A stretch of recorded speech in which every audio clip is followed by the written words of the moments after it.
Here's the news of the day.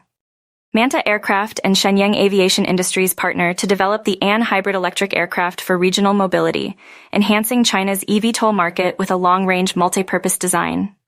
Omni Taxi Aéreo will provide helicopter services for Equinor Brazil's Bacalhau field, deploying S-92, AW-189, and H-175 models from Rio de Janeiro to support offshore operations.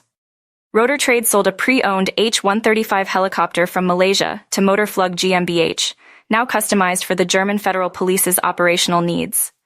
LifeNet 81, an air medical provider in South Central PA, celebrated 15 years of service, marking over 7,500 patient transports and critical support to the community.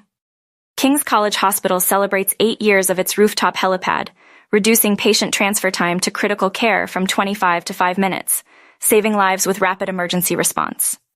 Neste appoints Eva Sipila as CFO and restructures its leadership team, with CEO Reiki Malinen taking direct lead of the Renewable Products Division to enhance decision-making and agility. Sky Harbor raised $37.58 million to expand its business aircraft home basing campuses, aiming to reach 22 airports nationwide by 2025. Guyana's Defense Force showcased its Bell 412 helicopter in an aerial firefighting demonstration, emphasizing national preparedness and commitment to public safety.